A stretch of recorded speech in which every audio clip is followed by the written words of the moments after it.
Morning Telangana నేను సంగప్ప పత్రికలు వచ్చిన ముఖ్యమైన వార్తలు చూసినట్లయితే నిన్న సీఎం కేసీఆర్ ఇరిగేషన్ మీరు రివ్యూ చేశారు. ముఖ్యంగా గోదావరి నదిపై కట్టబోతున్నటువంటి ప్రాజెక్టులను ప్రత్యేకంగా దృష్టి సారించారు. వాటిపైన ప్రాణహిత చేవేళ్ల తొందరగా 2 ఏళ్లలో పూర్తి చేయాలని చెప్పారు. అంటే ప్రాణహిత చేవేళ్లకు రెండు భాగాలు చేశారు కాబట్టి ముందు తుమ్మిడిహెట్టి దగ్గర, తర్వాత మేడిగడ్డ దానికి సంబంధించి కూడా చర్చించారు. ఆ తర్వాత పాలమూరు ఎత్తిపోతల పథకానికి సంబంధించి టెండర్ పిలువండి, తొందరనే దానికి సంబంధించినటువంటి నిర్మాణం స్టార్ట్ చేద్దామని చెప్పారు. దానికి సంబంధించిన వార్త ప్రధానంగా తీసుకుంది అన్ని పత్రికలు కూడా. ఇక మిగతా వార్తలు చూసినట్టయితే ఈరోజు సీఎం కేసీఆర్ కరీంనగర్ జిల్లా చిన్నములకనూరు పోతున్నారు. అక్కడ గ్రామజ్యోతి కార్యక్రమం పాల్గొంటారు. ఆయన దత్తత తీసుకున్నటువంటి గ్రామం, దానికి సంబంధించిన వార్త కూడా ఉంది. ఆ తర్వాత ఈ ఏజెన్సీ ప్రాంతాల్లో విష జ్వరాలు బాగా ప్రబలుతున్నాయి. దానికి సంబంధించినటువంటి ఇష్యూ పైన ప్రభుత్వం దృష్టి సారించింది. నిన్న మంత్రులందరూ కూడా, ముఖ్యంగా వైద్య ఆరోగ్య శాఖ మంత్రి లక్ష్మారెడ్డి కూడా ఆదిలాబాద్ జిల్లాలోని ఉట్నూరు ప్రాంతంలో పర్యటించారు. అక్కడ ఉన్నటువంటి హాస్పిటల్స్లో తిరిగి చూశారు. దానికి సంబంధించిన వార్త కూడా అన్ని పత్రికలు తీసుకున్నాయి. ప్రధానంగా ఈ అంశాలపై చర్చించేందుకు స్టూడియోలో టీఆర్ఎస్ నుంచి సీనియర్ నేత మాజీ ఎంపీ మంద జగన్నాథం గారు, senior journalist DC political editor Gauri Shankar గారు, తర్వాత కాంగ్రెస్ ఎంపీ గుత్తా సుఖేందర్ రెడ్డి గారు మనతో లైవ్లో చర్చలు ఉన్నారు. ముందు మంద జగన్నాథం గారు, ఈ ప్రాజెక్టు సంబంధించి ఆల్రెడీ రకరకాలుగా చర్చలు ఉన్నాయి. కాంగ్రెస్ వాళ్ళు అక్కడే కట్టాలని, వేరే గవర్నమెంట్ ఏమో లేదు దాన్ని మార్చాలంటుంది. సో మొత్తానికి అది ఇరిగేషన్ మీద సీరియస్ కాన్సన్ట్రేట్ చేసినట్టు కనిపిస్తుంది నిన్న సీఎం కేసీఆర్ మాట్లాడుతుంటే, అంటే రివ్యూ చూస్తున్నట్టయితే. సో ఒక విధంగా చెప్పాలంటే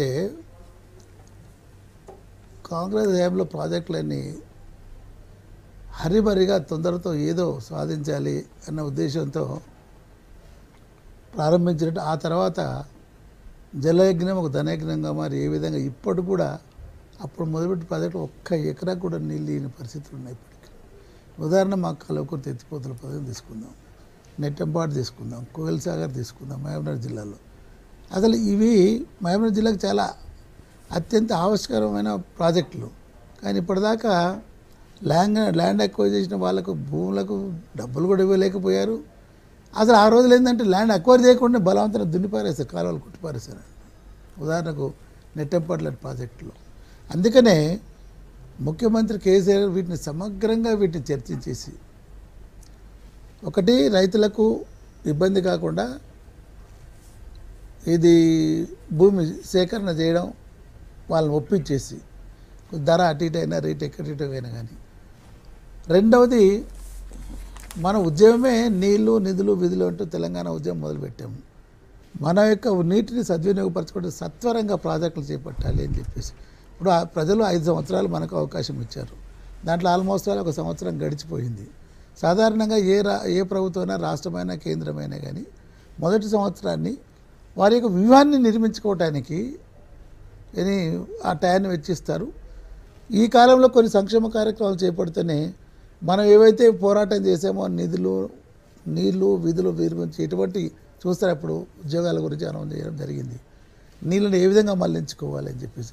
సరే, ఆంధ్రప్రదేశ్ రాష్ట్రం ఇంకా ఇబ్బందులు పెడుతున్నా కానీ పట్టిసీమ వాళ్ళు కట్టుకోవచ్చు అంటే కానీ మనం పాలమూరు రంగారెడ్డి ప్రాజెక్టు మన నీళ్ళలో, మనకున్న నీళ్ళలో కట్టుకుంటామంటే ఆ పర్మిషన్లు ఈ పర్మిషన్లు.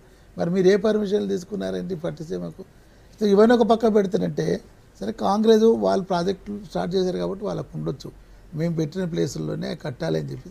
అవేనా ఆ ప్రాజెక్టులు ఫుల్ఫిల్ కాలేదు. అటువంటి తరుణంలో ముఖ్యమంత్రిగా వాటిని రివ్యూ చేసేసి కొత్త విధానంలో సత్వరంగా వర్కులు ఎక్కడ పూర్తి చేసుకోవచ్చు అనే దాన్ని సమగ్రంగా ఆలోచించి నిర్ణయించక తప్పులేదనుకుంటాను. ఆ దిశగానే ఈనాడు ముఖ్యమంత్రి కేసీఆర్ గారు త్వరితగతిన ఈ ప్రాజెక్టులను, మాకు ఇంకా 4 సంవత్సరాల టైం ఉంది, ప్రజలకు ఇచ్చిన వాగ్దానాలు నిలుపుకోవాలి. మేము 5 సంవత్సరాలకి ఏ ప్రభుత్వాన్ని, ప్రజాప్రతినిధి ప్రభుత్వాన్ని అసెస్ చేస్తుంటారు కాబట్టి ఆయన అనుకుంటారు. ఇంతవరకు నాకు తెలిసే ముఖ్యమంత్రి ఎవరు కూడా ఇంటింటికి నల్ల వేయకపోతే నేను ఓట్లు అడగానని చెప్పిన మరి ముఖ్యమంత్రిని ఎక్కడ చూడాలి, ఈయనే చెప్పారు. అంటే అంత కాన్ఫిడెన్స్తో ఆయన ముందుకు పోతున్నారు కాబట్టి నేను అనుకుంటాను అందుకనే రివ్యూ చేసి ఉండొచ్చు.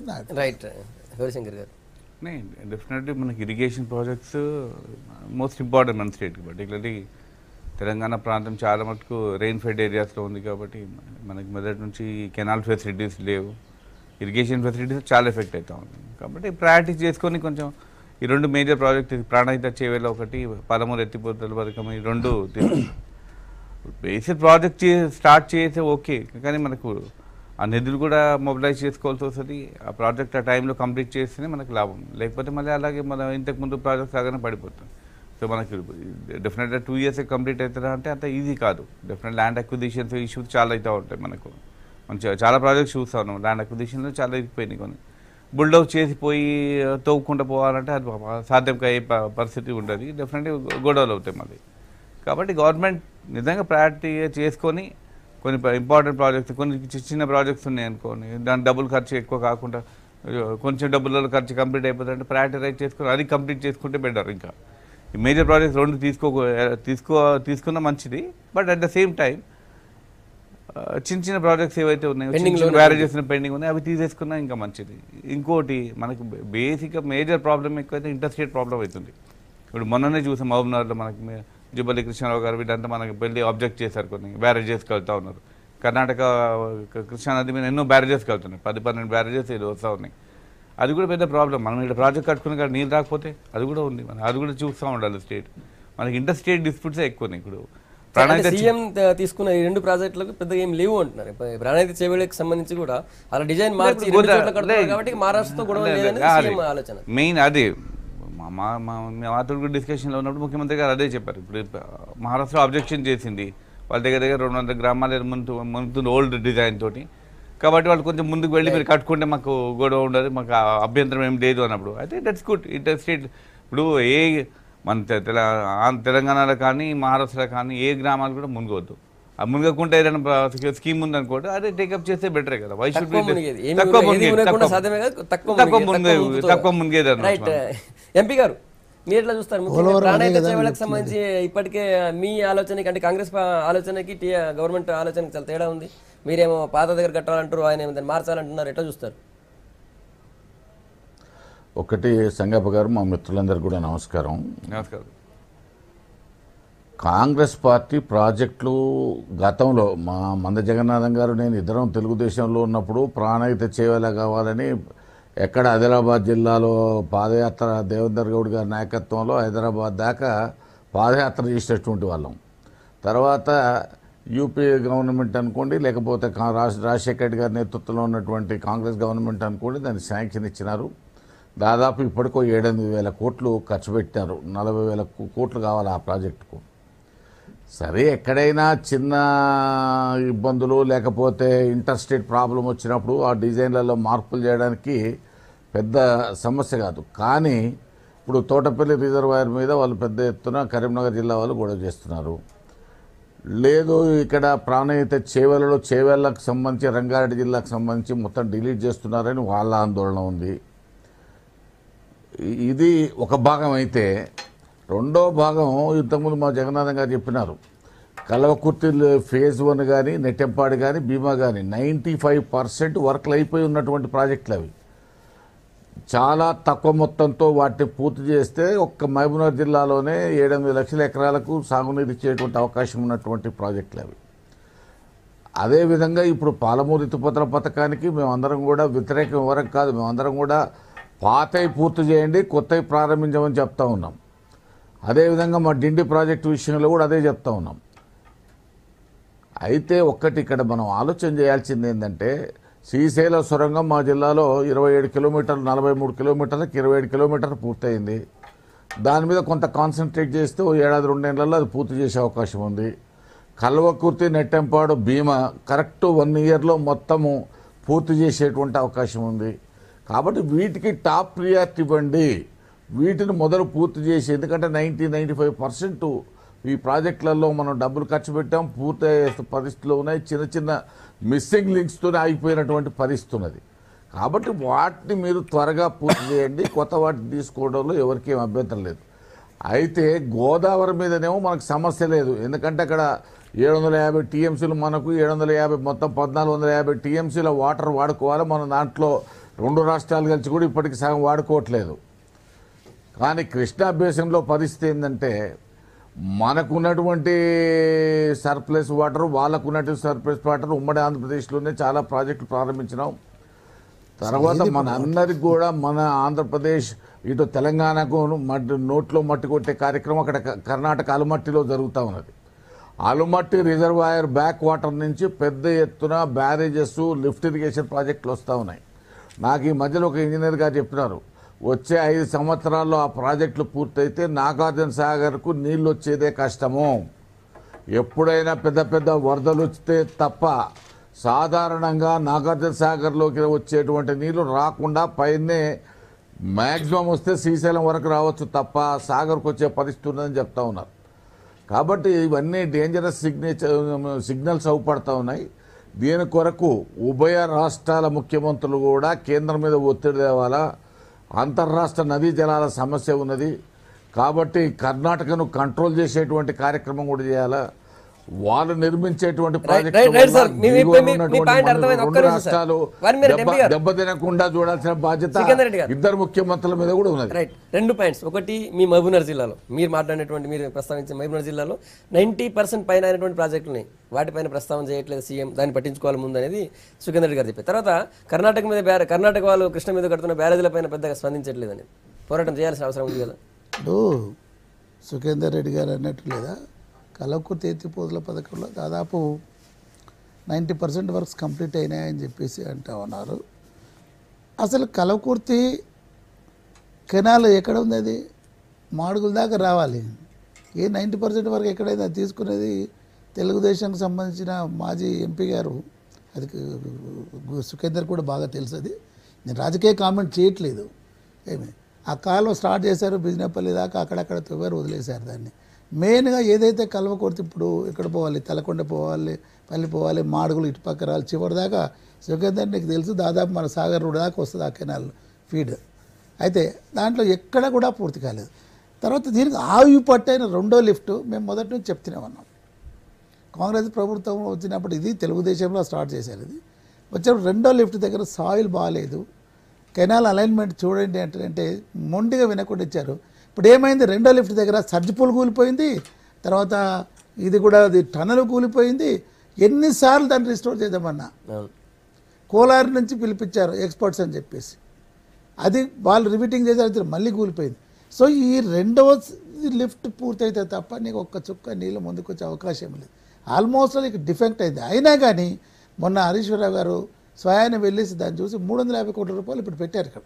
ఇప్పుడు మొన్న ఇచ్చిన లెక్క ప్రకారం ఒక 780 కోట్ల రూపాయలు అయితేనంటే అని మీరు అన్నారు. కాకపోతేనంటే కల్వకుర్తి ఎత్తిపోతల పథకం దాదాపు ఇప్పుడున్న లెక్కల ప్రకారం లేదా 1200 నుంచి 1600 కోట్ల రూపాయలు అవసరం అవుతాయి ఒక్క కల్వకుర్తికే.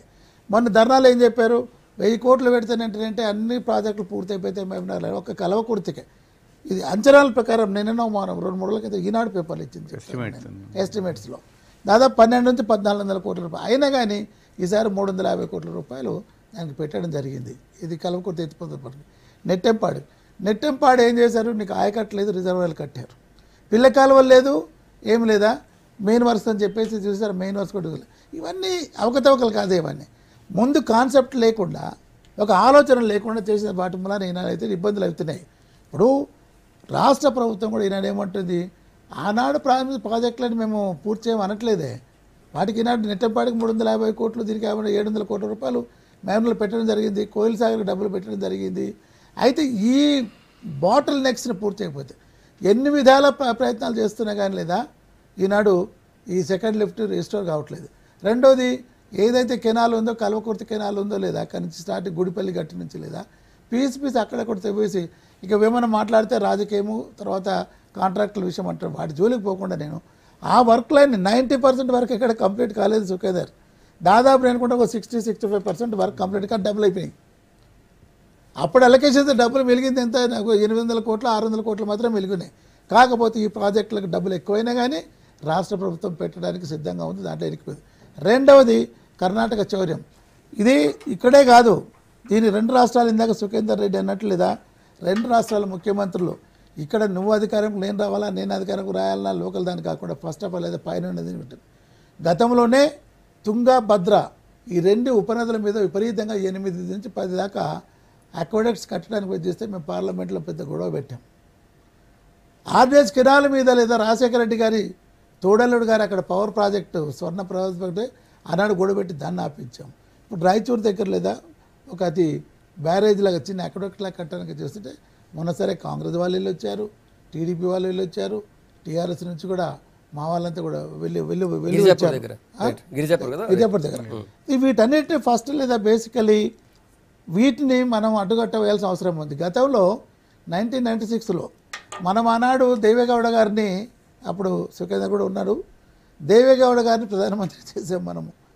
ఏదో యునైటెడ్ ఫ్రంట్కి ఉంటాళ్ళు మంచోడు అంటే మన ఇంటి షడగొప్పం పెట్టాడు ఆయన తీసుకెళ్ళి.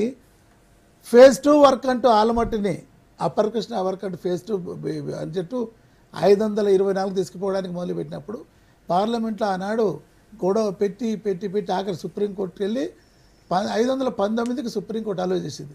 మరి ఈనాడు ఈ 519 నుంచి మళ్ళీ 524 దాకా లేదా? దీన్ని ఎత్తి పెంచాలని చెప్పేసి వాళ్ళు ప్రాజెక్ట్ కడతా ఉన్నారు. దీనికి ఎక్కడ కూడా మరి కేంద్ర ప్రభుత్వం నైతిక బాధ్యత వహించాలి. సుప్రీంకోర్టు జడ్జిమెంట్ని ఉల్లంఘించి వారు 524 పోతుంటారు. ఈ ఇష్యూ పైన రాష్ట్ర ప్రభుత్వం ఏం చేస్తుంది? ఎత్తు పెంచినా కూడా ఇప్పుడు వేరే ప్రతిపక్షాలు స్పందించేంత వరకు రాష్ట్ర ప్రభుత్వం స్పందించలేదని. ఈవెన్ గిరిజాపూర్ కూడా ముందు ప్రతిపక్షాలు 2 పార్టీల వాళ్ళు పోయించిన తర్వాత మీ వాళ్ళు పోరు, చివరికి వైఎస్ఆర్సీపీ ఎవరు ముందు పోయారని తెచ్చిపెట్టండి. ఆల్రెడీ దాన్ని ముందు మీరు లేవనెత్తాలి, మీరు ఆ పలకతాని గారు వాటిని అధికారికంగా గవర్నమెంట్ తరఫున ఎటువంటివి చేయాలో చేస్తూ ఉన్నారు. మనం లెటర్ కూడా రావడం అయితే రాజకీయ కోణం గురించి లేదా రాజకీయ పార్టీల ముందు పరుగులెత్తుంటాయి. దాన్ని మనం దృష్టిలో తీసుకుంటే మరి కాంగ్రెస్ పార్టీలో ఉన్నప్పుడు ఇవన్నీ ఎందుకు ఆపలేదు అన్నారు. రెండు దగ్గర నేను రాజకీయం మాట్లాడలేదు. ఇక్కడ మనకు ప్రజలకు అన్యాయం జరుగుతుంది కాబట్టి 2 రాష్ట్ర పార్టీ ఏదున్నా కానీ లేదా ఈనాడు సమర్థవంతంగా అన్ని రాజకీయ పార్టీలు కలిసేసి లేదా కేంద్ర ప్రభుత్వం ఒత్తిడి తీసుకుని రావాలి. ఈ వాటర్ డిస్ట్రిబ్యూషన్ అంతా కేంద్ర ప్రభుత్వం యొక్క పరిధిలో ఉంటుంది. మొన్న కృష్ణా గోదావరి బోర్డులు వేశారు. వీటికి పరిధి కూడా ఉంటుంది. ఏంటంటే బేసిన్ ఉంటుంది. ఈ తుంగభద్ర కృష్ణా బేసిన్లో వస్తుంది. కృష్ణా బేసిన్లో వాటర్ ఇన్ఫ్లోనే తక్కువైనప్పుడు లేదా ఇందాక శ్రీశైలంకి రావడం కూడా కష్టమే అవుతాయి. జూరాల దాకా వచ్చేసి జూరాల కూడా రాకపోతుంది. పైన మీరు ఎత్తు పెంచేస్తే 524 పోతే దాదాపు లేదా అక్కడ ఒక 170 TMC వాటర్ ఆల్మట్లో సేవ్ అయ్యే ప్రమాదం ఉంది. అక్కడ అటువంటి చుక్క నీళ్ళకి ముందుకు రాదు. కాబట్టి ఏంటంటే 2 రాష్ట్ర ప్రభుత్వాలు ఇందాక సుఖేంద్ర అన్నట్టు వైషమ్యాలు మర్చిపోవాలి.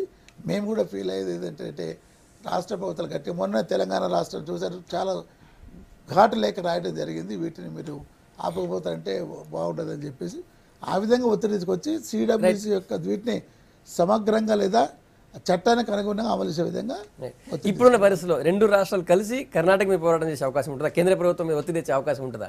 ఎందుకంటే 2 రాష్ట్రాల్లో అలాంటి పరిస్థితి లేదు. 2 రాష్ట్రాలు భారతదేశంలో విచిత్రం ఏంటంటే ఒక కేంద్ర ప్రభుత్వం ఒక రాష్ట్రాన్ని విభజించే చట్టాలు తెస్తుంది, రాష్ట్రాలు విభజిస్తుంది. కానీ ఒక ప్రాజెక్ట్ స్టాప్ చేయడానికి కేంద్ర ప్రభుత్వానికి చేతనైతలేదు అసలు నిజంగా. బట్ దే ఆర్ నాట్ చేతనైతలేదు వాళ్ళకి. ఏమిటి ఇప్పుడు ఏముంది? ఎన్నేళ్ళ నుంచి కొట్టాడుతున్నారు కర్ణాటక తమిళనాడు కావేరీ ప్రాజెక్టు. మన దగ్గర ఎన్ని ఇల్లీగల్ ప్రాజెక్ట్స్ అని అంటున్నారు. ప్రతి ఒక్క స్టేట్లో ఇల్లీగల్ ప్రాజెక్ట్స్ కలుతా ఉన్నారు. అసలు వాళ్ళకి నోటీసెస్ పోతున్నాయి, వాళ్ళు అసలు పట్టించుకోరు, ఏం లేదు. సెంట్రల్ గవర్నమెంట్ ఇప్పుడు ఎట్లా అంటే they are not able to implement the orders. ఎందుకంటే వాళ్ళకి power they don't want to. ఎందుకంటే ప్రతి ఒక్కరు మనకి ఎందుకు అనుకుని వాళ్ళు ఊరుకుంటారు. ఇప్పుడు సెంట్రల్ గవర్నమెంట్ నిజంగా అంటే స్ట్రాంగ్గా ఇంటర్ఫియర్ అయ్యి if project is illegal they should stop it. వాళ్ళకి సెంట్రల్ ఫండింగ్ స్టాప్ చేయాలి, వాళ్ళకి సీరియస్ యాక్షన్ తీసుకోవాలి. అంతే ఆ పవర్స్ పెట్టుకోవాలి. అంతే కానీ లేదు వాళ్ళు కట్టుకుని మేమేం చేయాలి, మీరు కూర్చొని డిసైడ్ చేసుకోండి, మీరు కూర్చొని బయలేటరల్గా అంటే మీరు అన్నట్లేదా స్పష్టంగా ఉన్నాయి అక్కడ సెంట్రల్ గవర్నమెంట్ యొక్క గైడ్ లైన్స్. ఒకవేళ ఏదైనా వయలేట్ చేసి దాని మీద ఎటువంటి ఇది తీసుకోవాలని చెప్పి for political reasons. No central government చాలా కాలం నుంచి లేదా చాలా కాలం నుంచి యునైటెడ్ ఫ్రంట్ ఆనాడు మరి ప్రధానమంత్రి దేవేగౌడ గారు ఉన్నారు. ఆయన నైతిక బాధ్యత వహించాల్సిన అవసరం ఉంది కదా. ప్రధానమంత్రి అప్పుడు దేశవ్యాప్తంగా అన్నిటికీ సమానంగా వస్తుంది. ఆయన ఒక డిబేట్లో పార్టిసిపేట్ చేసి కర్ణాటక అక్రమ ప్రాజెక్టుల మీద మేము ఎక్కడ అనేది మేము కర్ణాటక వాళ్ళం చాలా బుద్ధిమంతులము, నెమ్మదిగా ఉండేవాళ్ళము, తర్వాత హింస తెలియదు, మాకు చౌర్యం తెలియదు అన్నప్పుడు నేను ఒక ప్రశ్న అడిగా సభలో ఉన్న దేవేగౌడ గారు. ఆ డిబేట్లో నేను పార్టిసిపేట్ చేస్తూ మీరు ఈ విధంగా అంటున్నారు, RDS దీంట్లో మీకు 1.59 TMC 5,000 ఎకరాలకి గురించి తీసుకోవాలి, 5,800 తర్వాత తక్కిన 87 RDS మేము లేదా 15.9 TMC మేము వాడుకోవాలి. మీరు తుంగభద్ర రివర్ నుంచి లేదా మొత్తం అన్ని పైపులు పెట్టుకున్నారు. ఏదైతే 43 కిలోమీటర్ల కెనాల్ ఉందో మాండ్యాలో అక్కడి నుంచి లేదా ఆంధ్రప్రదేశ్కి వచ్చే బార్డర్ దాకా, మహబూబ్నగర్ వచ్చే బార్డర్ దాకా లేదా మీరన్నీ పైపులు పెట్టుకొని ఇల్లీగల్గా వాటర్ డ్రా చేస్తున్నారు. ఇది వయలేషన్ కదా? ఇది అటువంటి కర్ణాటకిజం అని అడిగాను నేను. గుత్తా సుఖేందర్ రెడ్డి గారు ఇప్పుడు చెప్పండి, మీరు ఇప్పుడున్న పరిస్థితుల్లో కర్ణాటక ప్రాజెక్టులు ఆపాలంటే ఈ స్టేట్ గవర్నమెంట్ ఏం చేయాలి? ముఖ్యంగా మీరు కూడా ఆల్రెడీ పార్లమెంట్లో ఉన్నారు కాంగ్రెస్ పార్టీ నుంచి, మీరేం చేస్తారు? ఒక విషయం ఇక్కడ సంగప్ప గారు, ఈ కృష్ణా రివర్ బోర్డు కూడా యాక్చువల్గా ఫంక్షన్ మన 2 రాష్ట్రాలకు సంబంధించింది. కేంద్ర ప్రభుత్వం దగ్గర చాలా కృష్ణా పరివాహక ప్రాంతానికి సంబంధించి మనకి ఇప్పటికీ మన బ్రిజేష్ కుమార్ గారు ఇచ్చినటువంటి తీర్పుకు వ్యతిరేకంగా అప్పుడు ఉమ్మడి ఆంధ్రప్రదేశ్ రాష్ట్రంలోనూ సుప్రీంకోర్టుకి వెళ్ళాం. ఆ సమస్య అక్కడ ఇంకా జరుగుతూ ఉన్నది.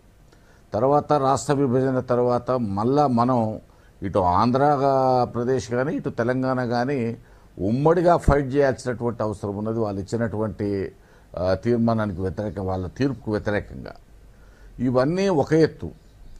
రెండోది, ఇప్పుడు ఉన్నటువంటి ఆంధ్రప్రదేశ్ కానీ తెలంగాణ రాష్ట్రం కానీ శ్రీశైలంలో ఉన్నటువంటి జలాల విషయంలో, నాగార్జున సాగర్లో ఉన్నటువంటి జలాల విషయంలో భవిష్యత్తును దృష్టిలో పెట్టుకుని ఒక ప్రణాళిక ప్రకారం నీళ్ళని వాడుకోవాలి తప్ప మన కరెంట్ అవసరం ఉందని మనం డీఫ్లీట్ చేసేస్తే శ్రీశైలం నుంచి వాళ్ళు మనం వాడుకుంటున్నామని వాళ్ళు వాడుకుని ఆఖరికి ఇప్పుడు ఏ పరిస్థితి వచ్చిందంటే శ్రీశైలంలో డెడ్ స్టోరేజ్కి మొత్తం పూర్తిగా పడిపోయింది, నాగార్జున సాగర్ డెడ్ స్టోరేజ్ పడిపోయింది.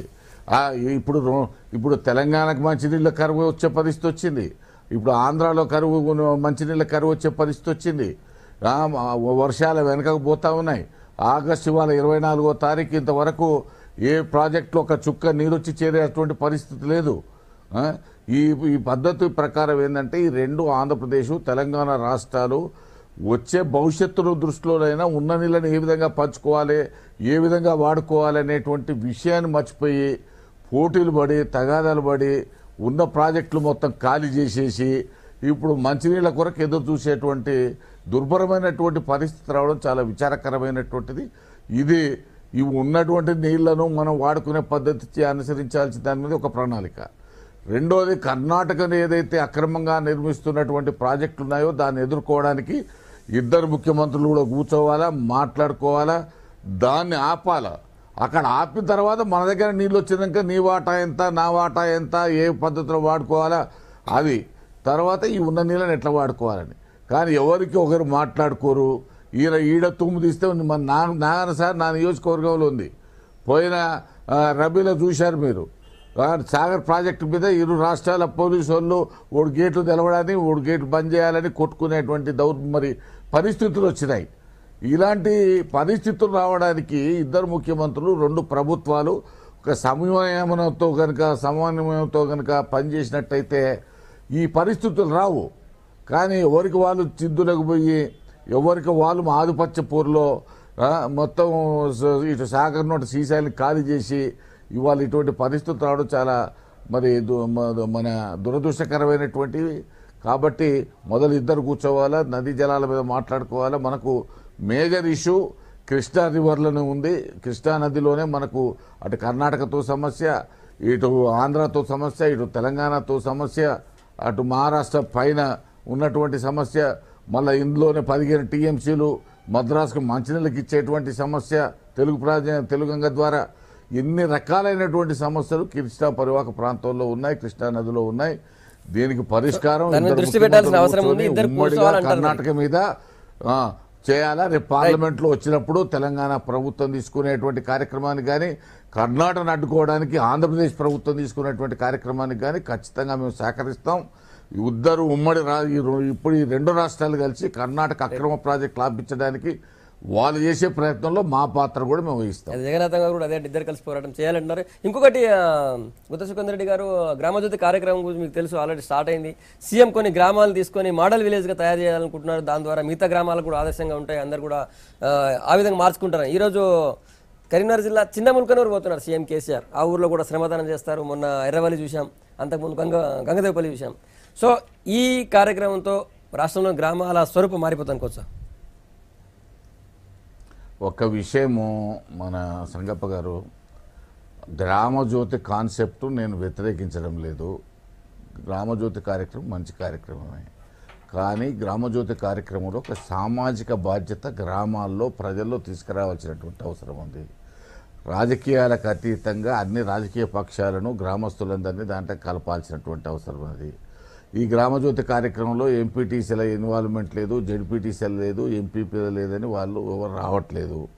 వీటన్నిటి తోడు ఏవైతే ఆర్థికపరమైనటువంటి నిధులు గ్రామాలకు గ్రామజ్యోతులు ఇస్తామని చెప్తా ఉన్నారు, అది 14 ఆర్థిక సంఘం, తర్వాత జాతీయ హామీ ఉపాధి పథకం, తర్వాత రెగ్యులర్గా ఆ గ్రామ పంచాయతీకి వచ్చే నిధులు తప్ప కొత్తగా అదనంగా ఇచ్చేటువంటి కార్యక్రమం దీంట్లో ఏమి లేదు. కాబట్టి అన్నిటికంటే ముఖ్యం ఏంటంటే సామాజిక బాధ్యత అనేది మాత్రం ప్రజల్లో లోపించిన మాట వాస్తవం. ఇంట్లో ఉక్తారు, తీసుకొచ్చి రోడ్డు మీద వేస్తారు. తర్వాత గ్రామ పంచాయతీలను కూడా మనం బలోపేతం చేయాలి. గ్రామ పంచాయతీ బాధ్యులు కూడా రెస్పాన్సిబిలిటీ తీసుకోవాలి. ఇప్పుడు కరెంట్ వచ్చినప్పుడు స్ట్రీట్ లైట్లు వెలుగుతుంటాయి, కరెంటు పోయినప్పుడు స్ట్రీట్ లైట్లు పోతుంటాయి. తర్వాత నల్లాలు అన్ని గ్రామాల్లో ఇప్పుడు దాదాపు వాట్సాప్ స్కీమ్స్ ఉన్నాయి. ఆ స్కీములలో మరి వాటర్ ట్యాంక్ నింతా ఉంటాయి, అవి కారిపోతూ ఉంటాయి. తర్వాత నల్లా బిక్కపోతారు, నల్లా పెట్టే పరిస్థితి లేదు. గ్రామాలలో వీధులు ఊడ్చే పరిస్థితి లేదు, డ్రైన్లు క్లీన్ చేసే పరిస్థితి లేదు. కాబట్టి గతంలో మేము చిన్నగా ఉన్నప్పుడు గ్రామాల్లో ఏదైతే ఒక సామాజిక దృక్పథంతో చేసుకునేటువంటి కార్యక్రమాలు ఉన్నాయో ఇవాళ ఆ పరిస్థితి నుంచి మనం దూరమైనట్టుగా భావించాలి. కాబట్టి గతంలో జన్మభూమి పెట్టినా, శ్రమదానం పెట్టినా, ప్రజావద్ద పాలక పెట్టినా, రాజీవ్ పల్లెబాట పెట్టినా, రచ్చబండ కార్యక్రమం పెట్టినా, ఇవన్నీ ఇవాళ గ్రామజ్యోతి కానీ, మన ఊరు మన ప్రణాళిక కానీ ఏవైతే కాన్సెప్ట్ మనం పెడతా ఉన్నామో సామాజిక బాధ్యతను గ్రామాల్లో తీసుకొస్తే తప్ప ఇది సాధ్యం కాదు. ఆ ప్రయత్నంలో స్వయంగా సీఎం గారు పాల్గొంటారు ఒకటి. కానీ మీరు ఇంకొక పాయింట్ ఉంది, 1 minute సార్, 1 minute మళ్ళీ వస్తాను మీ దగ్గరికి. ఇంకొక పాయింట్ ఉంది, మొత్తం అన్ని గ్రామ పంచాయతీలని అంటే బలోపేతం చేయాలంటే అందరినీ భాగస్వామ్యం కల్పించాలి. ఒకటి ఎంపీటీసీలు జెడ్పీటీసీలు చాలా ఆందోళన చేస్తున్నారు. వాళ్ళు హైదరాబాద్లో వచ్చి ఇందిరా పార్క్ దగ్గర ధర్నా కూడా చేశారు, మమ్మల్ని భాగస్వామ్యం చేయట్లేదని. సో వాళ్ళని భాగస్వామ్యం చేయకుండా మీరు కేవలం అధికారులతోనూ దాంతో చేస్తామంటే ఎట్లా? అది నిర్వీర్యం చేసినట్టు కాదని. ఒకసారి సీఎం గారి యొక్క స్పీచ్ను, సీఎం గారి యొక్క సందేశం చదివి వినిపిస్తున్నారు అక్కడ గ్రామ సభల్లో. మొన్న అలంపూర్ గ్రామ సభకు అటెండ్ కావడం జరిగింది. అది నా పార్లమెంట్ కాన్స్టిట్యున్సీలో గత పార్లమెంట్ కాన్స్టిట్యూన్సీ వస్తుందని చెప్పేసి స్పష్టంగా దాంట్లో అర్థం ఏమిటంటే గ్రామంలోని అన్ని వర్గాల వారిని రాజకీయాలకు అతీతంగా ఇన్వాల్వ్ చేసి గతంలో 5 ఏళ్లకు 4 ఏళ్లకు కార్యక్రమం మార్చి సంవత్సరపడి గ్రామ కార్యక్రమాన్ని నిర్ధారించుకొని దాన్ని మనం అమలు చేసే విధంగా ప్రభుత్వం పనిచేయాలని ఉంటుంది. అయితే ఇక్కడ సుఖేంద్ర గారు అన్నట్టు నేను కూడా అబ్జర్వ్ చేశాను, కేవలం అధికారులు కంటి చుడుపుగా చేయడానికి ప్రయత్నం చేస్తున్నారు. మా వాళ్ళు పోయిన వాళ్ళు కూడా నాలాంటి సీనియర్ నాయకుడిగా అవమానం జరిగే విధంగా జరిగింది. ఆ రోజు చెప్పుకుంటే సిగ్గు చేయడం విధంగా నేను కానీ చెప్పక తప్పదు. ముఖ్యమంత్రి గారి కాన్సెప్ట్ ఏమో అందరూ ఇన్వాల్వ్ చేయాలి, చక్కటి కాన్సెప్టు. రాజకీయాలకు అతీతంగా గ్రామాన్ని డెవలప్ చేయడానికి అందరి సహకారం కావాలంటే లేదా అక్కడున్న అధికారులు ప్రోటోకాల్. నేను అనుకుంటా గతంలో జన్మభూమి కానీ ఇటువంటి కార్యక్రమాలు గ్రామ చెప్పినప్పుడు గ్రామ సభకు ప్రోటోకాల్లో అధికారులు అదేంటి ఉండదు. ఇక్కడ ప్రోటోకాల్ని దడ్డిపెట్టి ఆల్మోస్ట్ వాళ్ళు అక్కడ ఉన్న పెద్దల్ని గ్రామ సభ అవమానించే విధంగా ప్రవర్తించే పరిస్థితి తీసుకొస్తున్నారు. కేవలం ఎందుకంటే ఇది అధికారులు నిర్వహిస్తున్నారు. నేను మంత్రి గారి దృష్టికి తీసుకుని వచ్చాను కూడా, జూపల్లి గారి దృష్టికి. ఏమంటే మనం ఒక పక్కనే ముఖ్యమంత్రి గారి సందేశం ఏమో అందరూ ఇన్వాల్వ్ చేయని ఆయన చక్కటి కార్యక్రమం ఆయన ఇచ్చారు. ఇక్కడ ఏం జరుగుతుంది? ఇక్కడ ఇప్పుడు నేను దాదాపు 18-19 సంవత్సరాలు ఒక పార్లమెంటేరియన్గా అన్ని ప్రాంతాలకు ప్రాతినిధ్యం వహించి మాకు అవమానం జరిగే విధంగా ప్రవర్తించారు అక్కడ. మేము ఏమండి మీరు ఫస్ట్ లేదా ప్రజల యొక్క అభిప్రాయాలను తీసుకొని దానికి అనుగుణంగా మీరు స్పందించాలి చేయాలని అక్కడ ఈయన నాదుడు లేడు. ఇది నేను చెప్పక తప్పలేదు, ఎందుకంటే ఇది మా ప్రభుత్వానికి మా ముఖ్యమంత్రి గారి యొక్క సందేశానికి భిన్నంగా జరుగుతున్నది. అధికారులు ఈ విధంగా చేయడం తప్ప అధికారులు నియంత్రించాలి. సుఖేందర్ గారు అన్నట్టు ఇప్పుడు ఎంపీటీసీలో అన్ని పార్టీలు ఆ లోకల్ ఏరియా వాళ్ళది, ఇప్పుడు అక్కడ పనులు చేస్తే తప్ప వాళ్ళకి ప్రజలు గుర్తించిన పరిస్థితులు అప్పుడు వీళ్ళందరినీ లేదా ముఖ్యమంత్రి గారి సందేశం అందరినీ కలపండి అని ముఖ్యమంత్రి గారు అంటుంటే అధికారులు ప్రోటోకాల్ అది ఇది అంటే పెట్టేసి వీళ్ళని పెట్టుకొని దూరం పెట్టడంలో అందరి ఇన్వాల్వ్మెంట్ ఎట్ అవుతుంది. ముఖ్యమంత్రి గారి యొక్క కాన్సెప్ట్ని ఆయన అభిప్రాయం ఇంప్లిమెంట్ ఎట్ అవుతుంది. ఈ లోపం తప్పక ఇది మాత్రం ఉంది. దీన్ని సవరించవలసిన అవసరం ఉంది. గ్రామంలో గతంలో గ్రామ సభలు జరిగినప్పుడు గ్రామ సభ ప్రోటోకాల్ ఉండేది. మొన్న ఎర్రవల్లిలో చూసాం, ముఖ్యమంత్రి గారు రచ్చబండ మీద కూర్చొని కుర్చీలో గుడారాల్లో ఏలో చుట్టూ అందరు జనం కూర్చున్నారు, మాట్లాడారు, అందరినీ కూర్చోబెట్టారు మాట్లాడు. ఇక్కడనేమో ఈ కాన్సెప్ట్ నాకు విచిత్రం అనిపించింది. నేనన్నా సరే మీరుగా చేసుకుంటే మీరు చేసుకోండి, మేము అవసరం లేడు ఎంపీటీసీలే కాదు మాజీ ఎంపీని కూడా రానియలేదు నేను నా పర్సనల్ ఎక్స్పీరియన్స్ చెప్తున్నాను నేను. సో ఎంపీటీసీలతో ఆల్మోస్ట్ అది కాకుండా అవమానం పొందే విధంగా ప్రవర్తించారు అక్కడ. మా పార్టీ మాకు ప్రోగ్రాం కాబట్టి మేము ఏం చేసామంటే కాంగ్ అక్కడి నుంచి మంచి మీకే ఇది చేసుకోండి బాబు అని చెప్పేసి మేము వెళ్ళిపోవడం జరిగింది. దీన్ని మాత్రం రెక్టిఫై చేయాల్సిన అవసరం ఉంది నేను అనుకుంటాను. ముఖ్యమంత్రి గారు దీన్ని గమనిస్తారు. ఆయన వెళ్ళిన దగ్గర నుంచి చూడండి అందరు సామాన్య ప్రజల మధ్యలో కూర్చుంటున్నాడు, అందరిని పిలుచుకుంటున్నాడు. మరి ఇక్కడేమో కొన్ని దగ్గర జరుగుతుందంటారు. అది నేను అనుకుంటాను అధికారులకు అవగాహన లోపం ఉందేమో నేను అనుకుంటాను. ఎందుకంటే గ్రామ సభకు నాకు తెలిసిన మటుకు దీంట్లో ప్రోటోకాల్ అంటూ ఉండదు. దీనికి ఇది అందరి సభ, అందరిని ఈక్వల్గా గౌరవించాలి మనం. అది కాకుండా ప్రోటోకాల్ అని చెప్పేసి లేదా కొన్ని చేసి అధికారులు చేస్తూ ఉన్నారు. కానీ సీఎం విస్తృత స్థాయిలో ఐఏఎస్లు ఐపీఎస్లు అందరితో చివరికి జెడ్పీసీఓలతో కూడా రివ్యూ పెట్టారు, మీటింగ్ పెట్టి చెప్పారు ఆల్రెడీ. మరి నాకు అది అర్థం కాలేదు. అదే నేను అడుగుతున్నాను. నేను ఆ పార్టీ నాకు తెలుసు కాన్సెప్ట్. ఆ పార్టీ ఎంపీగా ఉన్న వ్యక్తిని నన్నే ఆ సభలో పార్టిసిపేషన్కి అలౌ చేయలేదంటే దీన్ని మాత్రం గమనించాల్సిన అవసరం ఉంది గవర్నమెంట్. ఏంటంటే మా సీఎం గారి యొక్క కాన్సెప్ట్ దురుపాలంటే అధికారులు ఈ విధంగా చేశారు. అధికారులు అటువంటి అధికారులు లేదా మనం పుల్అప్ చేయాల్సిన అవసరం ఉంది. అప్పుడే గ్రామజ్యోతి కార్యక్రమం ఏదైతే ముఖ్యమంత్రి గారి ఉద్దేశం ఉందో సంపూర్ణంగా. గతంలో ఏనాడు కూడా ఒక గ్రామానికి 5 కోట్ల రూపాయలు ఇస్తాము సంవత్సరానికి అని చెప్పిన ముఖ్యమంత్రిని ఎక్కడ చూడలేదు. అది సుఖేందర్ గారు కూడా సారు అదే పైసల విషయం చెప్తా ఇప్పుడే నేను జగన్నాథం గారు చెప్పండి మీకు కూడా తెలుసు కదా. మీరు జగన్నాథం గారు చెప్పండి. ఒకటి మీరు ఈ గ్రామ జ్యోతిలో రాష్ట్ర ప్రభుత్వం పెట్టింది వచ్చే 5 సంవత్సరాలకు గాను 14 ఆర్థిక సంఘం ఇచ్చేటువంటి డబ్బులు, తర్వాత జాతీయ హామీ ఉపాధి పథకం కింద వచ్చేటువంటి డబ్బులు, పర్ క్యాపిటాకు ఒక పర్సన్కు 4 రూపాయలు ఇచ్చేటువంటి డబ్బులు, వీటిని మాత్రమే వచ్చే 4 సంవత్సరాల డబ్బులను ఒక్కొక్క గ్రామ పంచాయతీ జనాభా ప్రతిపాదిక మీద 2 కోట్ల నుంచి మేజర్ గ్రామ పంచాయతీ జనాభా ప్రతిపాదిక మీద 6 కోట్ల వరకు డబ్బులు వస్తాయనేటువంటిది ఇది 4 సంవత్సరాలకు సంబంధించింది, 1 సంవత్సరానికి కాదు. తర్వాత లేటెస్ట్ గా 1 ఇయర్ కి తయారు చేయమన్నారు ప్రోగ్రామ్ ని. మీరు చూడండి నేను చెప్తున్నాను కదా సార్. జీవో 63 జీవో 64 తర్వాత మొత్తం దాంట్లో స్పష్టంగా ఈ పద్ధతి ఇచ్చినారు. ఎందుకంటే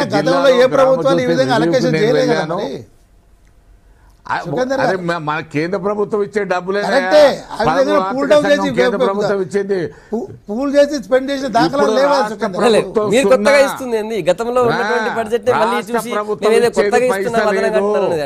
మొత్తం కూడా కేంద్ర ప్రభుత్వం గతంలో 13 ఆర్థిక సంఘం ఉంది.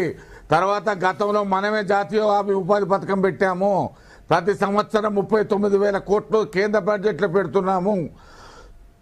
మన ఉమ్మడి రాష్ట్రంలో కూడా ప్రతి సంవత్సరము 10,000 కోట్ల దాకా జాతీయ ఉపాధి పథకంలో వచ్చినాయి. వాటినే ఇవన్నీ ఇప్పుడు సింక్రనైజ్ చేసి సుఖేందర్ గారు మీతో అగ్రి అవుతాను. కానీ వీటన్నిటిని కూడా క్రోడీకరించి ఒక సమగ్రమైన ప్రోగ్రామ్ తయారు చేసి ఇచ్చిన దాఖలాలు ఎక్కడ ఉన్నాయి? లేవు కదా. అదే చెప్తున్నారు. అట్లా అంటే గతంలో తెలుగుదేశం ప్రభుత్వంలో కానీ కాంగ్రెస్ ప్రభుత్వంలో కానీ కేంద్ర ప్రభుత్వ పథకాలు పేర్లు మార్చి పెట్టుకున్నారు. పేర్లు మార్చి ఈ సొంత ప్రభుత్వం అవి ఏ రాష్ట్ర ప్రభుత్వం ఉన్నా వాళ్ళు పెట్టుకునే ప్రయత్నం చేస్తారు. అదంటే అన్ని గతంలో కూడా కేంద్ర ప్రభుత్వ పథకాలే వచ్చినవి అన్నిటిని. వాటన్నిటిని ఏం చేశారు? ఇక్కడ వాళ్ళకు అనుగుణంగా వీళ్ళ పేర్లు పెట్టుకున్నారు. అది తప్పు కదా. మరి అది తప్పు అప్పుడు కాదు, ఇప్పుడు తప్పు ఎందుకు? ఎస్ మేము ఒప్పుకుందాం. కేంద్ర ప్రభుత్వ పథకాలు వచ్చే నిధులను క్రోడీకరించి ఒక ప్యాకేజ్ లేక గ్రామాలకు ఇస్తాం తప్ప. నేనేమంటున్నా, నువ్వు ఇచ్చినా ఇవ్వకపోయినా అవి వస్తాయి వాళ్లకు. జనాభా ప్రతిపాదిక మీద 14 ఆర్థిక సంఘం డబ్బులు 70%. గతంలో గ్రామ పంచాయతీకి 50 వచ్చేది, ఇప్పుడు 70% చేశారు. అది డైరెక్ట్గా గ్రామ పంచాయతీ అకౌంట్లోకి వస్తుంది. రాష్ట్ర ప్రభుత్వం పాత్ర లేదు. తర్వాత జాతీయ హామీ ఉపాధి పథకం కింద మ్యాండేట్స్ను మనం ఇచ్చిన జాబ్ కార్డులను దృష్టిలో పెట్టుకుని డైరెక్ట్గా అక్కడ చేసే పనులను ఆ గ్రామానికి సంబంధించిన పోస్ట్ ఆఫీసుల్లో పేమెంట్ జరుగుతుంది. దాంట్లో రాష్ట్ర ప్రభుత్వం ఏమైనా స్థానిక సంస్థలు పనులు గుర్తించాల్సిన అవసరమే ఉంది తప్ప దీంట్లో ఈ 2 పద్ధతులు. మీరున్నప్పుడేమో మీరు చేసిన మేము అదే పని మేము ఆ ఫండ్లని మేము సమగ్రంగా మంచిగా వినియోగిస్తామంటే నేను మీరు ఇచ్చారని తప్పు పట్టలేదండి. కాదు, అప్పుడు కూడా ఇవే ఫండ్స్ కదా. గ్రామానికి ఆ రోజుల్లో సమగ్రంగా జరగలేదని కదా ఇప్పుడు మేము చేస్తున్నది ఇది. ఆ రోజుల్లో జగన్నాథం గారు, నువ్వు నేను తెలుగుదేశం ఎంపీలమే జన్మభూమి పెట్టాము, బ్రహ్మాండంగా పనిచేసినాము. నువ్వు నేను ఎంపీలమే కాంగ్రెస్లో మనం బ్రహ్మాండంగా రచ్చబండలో ప్రత్యేక అర్జీలు తీసుకున్నాము, ఇండ్లు ఇచ్చినాము, పెన్షన్లు ఇచ్చినాము, కొత్త రేషన్ కార్డులు ఇచ్చినాము. మనం చెయ్యంది ఇప్పుడేదో గ్రామ జ్యోతుల టీఆర్ఎస్ ఆ అర్జీలు తీసుకోవట్లేదు, ఇండ్లు ఇచ్చేది లేదు, పెన్షన్ దరఖాస్తులు లేవు, కొత్త రేషన్ కార్డుల దరఖాస్తులు లేవు. ఏమైనా ఊర్లలో పోతే 10 మంది జనం కూడా వచ్చే పరిస్థితి లేదు. ఆ కమిటీల చైర్మన్లు చేసిన వార్డు సభ్యులు కూడా వచ్చే గతి లేదు. ఏమైనా అధికారులు పోతుండ్రు, ఆ బడి పిల్లలు పట్టుకొని అట్లా తిరుగుతున్నారు. తర్వాత గ్రామ పంచాయతీ ఇంటికి వచ్చే రూలింగ్ పార్టీలో ఉంటే అక్కడ ల్యాబ్స్ ఎత్తి చూపిన ఇందాక నేను నువ్వు గమనించడం లేదో. స్వయంగా రూలింగ్ పార్టీలో ఉంటే కూడా అక్కడ జరిగిన ల్యాబ్స్ ఏందో నేనే చెప్పాను, నీకు సపోర్ట్ గానే చెప్పాను, నేను మీకు సపోర్ట్ గా చెప్పాను. ఏదైతే స్ఫూర్తి ఉందో ఆ స్ఫూర్తితో జరగట్లేదు అని చెప్పాను నేను. ఏమి తర్వాత ఫండ్స్ విషయంలోకి వచ్చినప్పుడు కరెక్టే, ఇవన్నీ కూడా కేంద్రం నుంచి వచ్చే నిధులే.